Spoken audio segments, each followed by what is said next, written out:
Hello everyone, it's Charlton.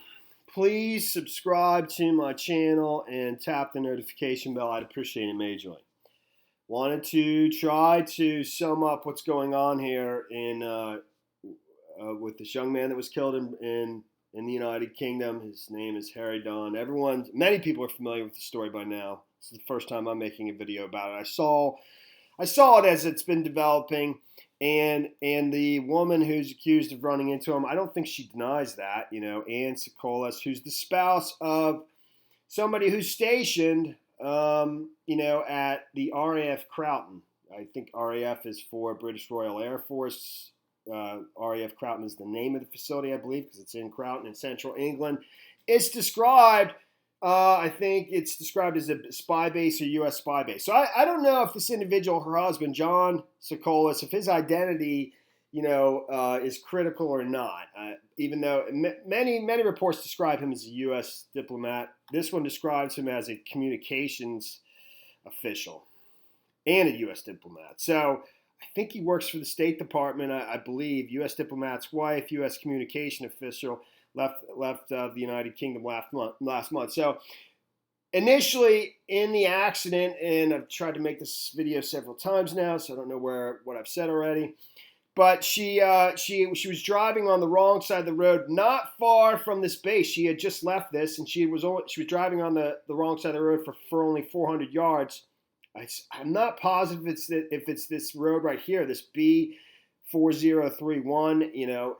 and the accident happened at I think it's described as a row, which I assume means like a bend on a hill sort of, and she probably didn't see him, around the bend and didn't have time to react, even though she was on the wrong side of the road. She was completely at fault. And I think initially she accepted liability for this. She didn't deny it, and probably was on the wrong side of the road because they're different over there. It's backwards from the United States. She'd only been there for 3 weeks, and she just made it. It's an absolutely tragic mistake and so forth. Which is, part of the reason I'm making this video, and sort of zeroing in on this case is because it does seem odd to me that they would flee the country in an accident that's tragic, absolutely tragic. But there's she had her 12-year-old son with her, and there's no indication that she was, under the influence of drugs or alcohol, at least not preliminary. There's no talk of that in any of the reports, and that she openly sort of accepted liability. That's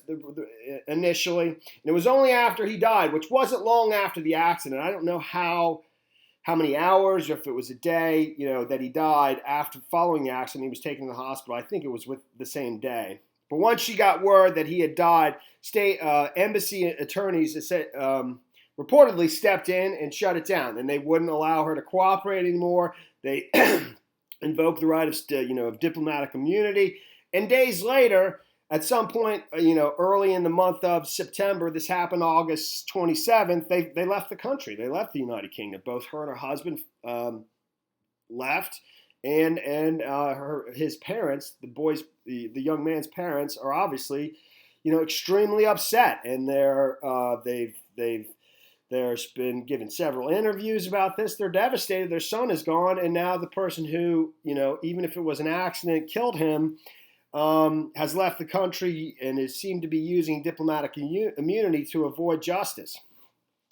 But I think there's something else going on here. It could very well be that this person's identity needs to be, protected. Her husband, even though I don't think so. Based on, it's pretty easy to find, and I didn't do it, but other people did. Who he is. That they have a house in Fairfax, Virginia. They said it's worth $700,000, and there's other things. And that's possible that his identity needs to be protected, but I think there's something else political at play. The British Prime Minister has already involved himself in this. The public outcry has been quite fierce, and he's on camera stated that he hopes this can be resolved, and if it can't be, he would take it up with President Trump himself, and that, I believe, is the ultimate goal of why embassy attorneys, which is basically a State Department, stepped in and shut this down and put them on a plane back to the United States. I think that this is ultimately going to be a negotiating tool. I mean, this is me. You know my channel. You know where I've been for the last, I don't know how long it's been since, I've been talking about this. It's quite a while of what Trump's been up to, and that I'm not for Trump. And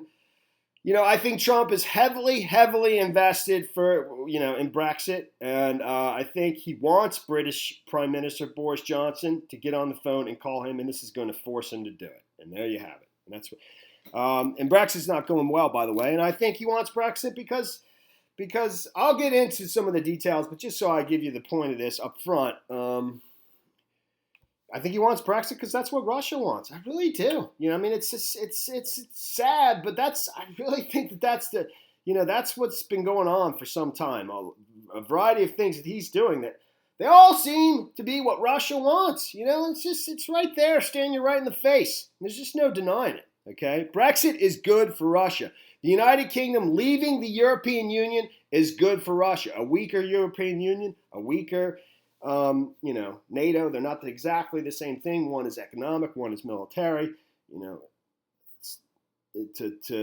put it in simplistic terms, is good for Russia, and it's not going well. So, and Trump's time is limited, man. It is. He is going to lose 2020 if he even makes it to 2020. He is doing everything right now. He is acting like somebody that's not going to be there very long, and he's basically doing things that he promised he would do to the people that helped him get elected, and that's the Russians, dude. It just is. Whether it's you think the Turkish, allowing the Erdogan and Turkey to invade northern Syria and just completely turning our backs on the Kurds, that's good for Russia. Totally. All right, everything. And he's doing it now because he knows that he doesn't have much longer. That's what's going on. And that I think that this woman is going to become a poker chip, a negotiating, tool and provide a wedge for him to basically have one-to-one conversations with Boris Johnson, which is what he wants. I don't know how this is ultimately going to end up, but it's just so strange because really, it was a tragic accident. It's not as though, there's, even though she would face some kind of penalty, some kind of consequences, this was just a terrible car accident. She's driving on the wrong side of the road.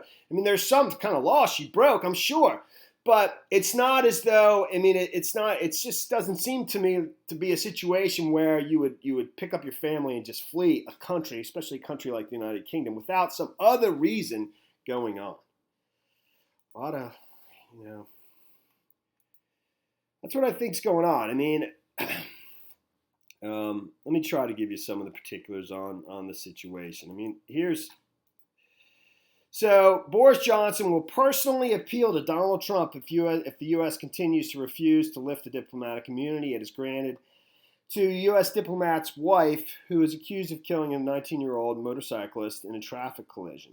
Anne Sacoolas, who is married to a U.S. communications official, left the United Kingdom last month, prompting widespread anger in Britain over the use of diplomatic immunity to flee potential charges of causing death by dangerous driving. It's possible. It's possible that this is the United Kingdom. You really think we would stretch the law of diplomatic immunity to if this was the United Kingdom and if there wasn't something else going on here? She could be facing serious consequences, causing death by dangerous driving. But I don't know. I just think there's something else going on. Amid signs that Number 10 has been caught off guard by the level of public outrage, the Foreign Secretary, Dominic Raab, raised the case in a telephone call with U.S. Secretary of State Mike Pompeo.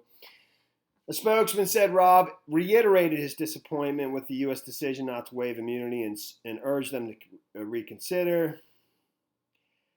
Number 10 said if Pompeo was not persuaded to take action, then Prime Minister would himself raise the issue directly with Trump. And that's ultimately, I think, what is going on here. I really do.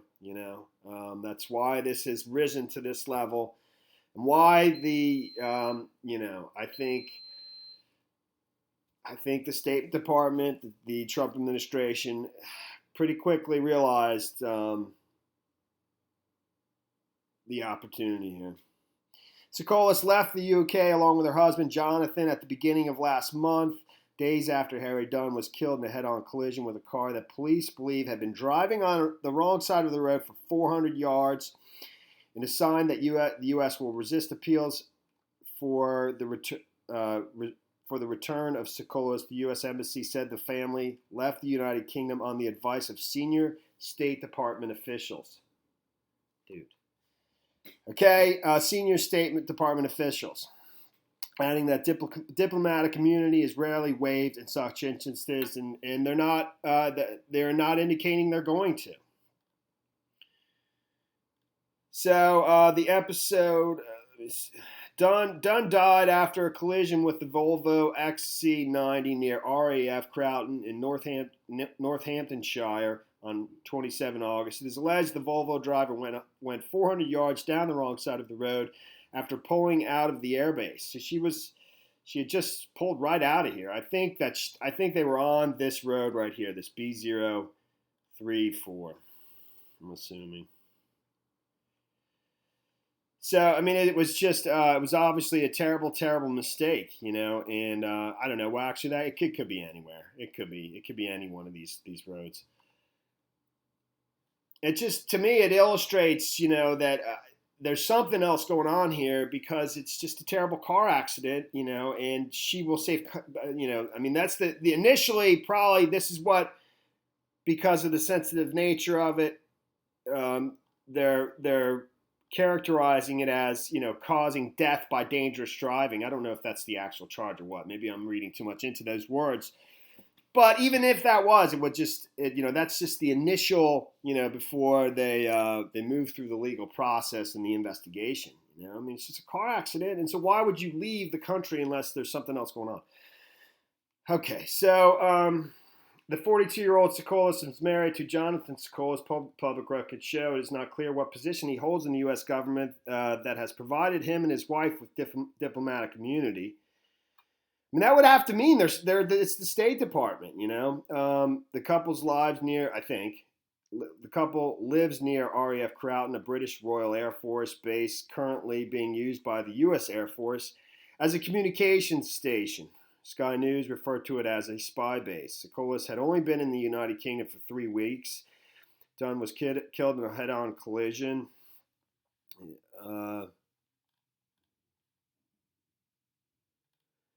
Questions regarding a waiver of immunity with regard to our diplomats and their family members overseas in a case like this receive intense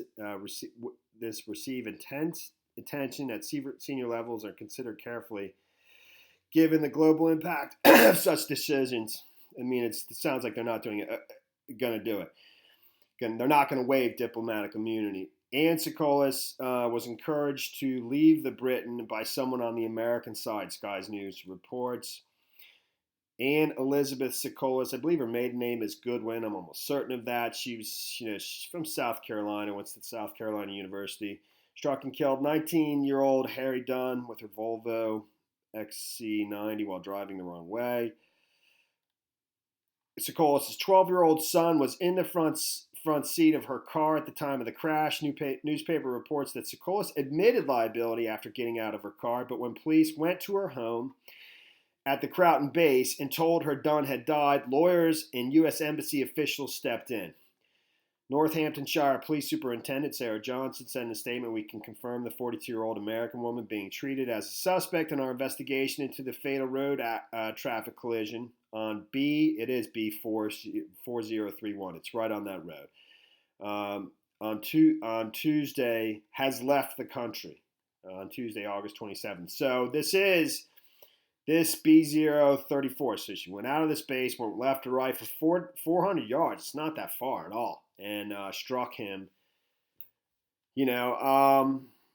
So, I mean, but like I said, there's still, in all the reports I've seen, there's no indication or no suggestion that she was under the influence of drugs or alcohol. She had her 12-year-old son in the car. That doesn't necessarily, preclude that she could have been under the influence, but, I don't think, doesn't seem so. We don't know for a fact.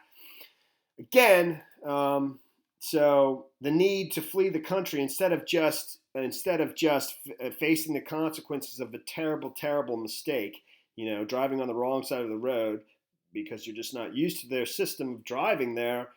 You would think that she would just accept responsibility for that, unless she was directed otherwise, to do otherwise by senior State Department officials. And my view is, I told you my view. Johnson added, Northamptonshire police followed all of its usual procedures following the incident, including liaison. I cannot pronounce that word. Liaising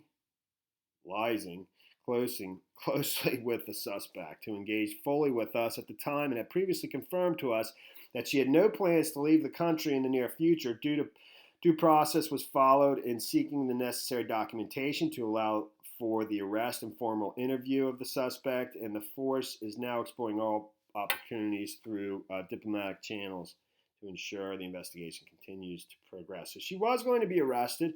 The man died, and according to Sky News, someone on the American side told Sacoolas to leave Britain. In a statement, the U.S. State Department declined to name Sacoolas and her husband, citing security and privacy considerations.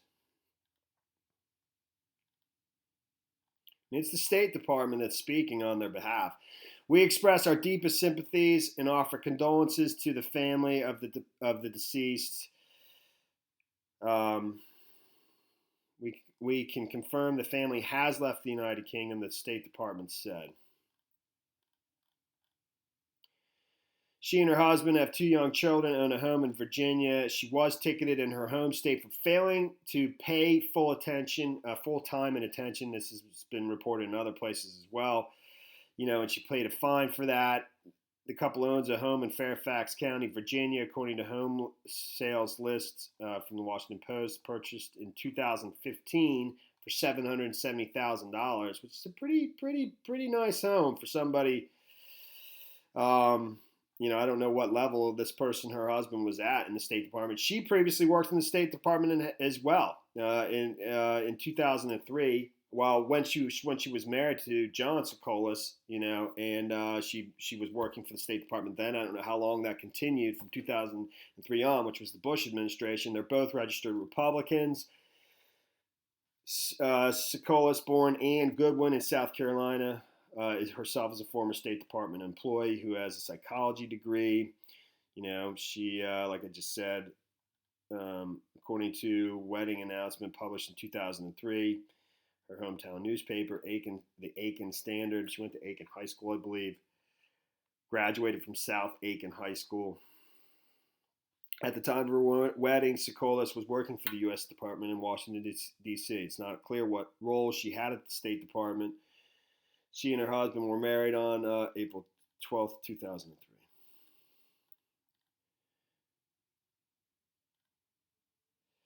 That's the story there, man. A little bit long, but that's life, dude. That is the life.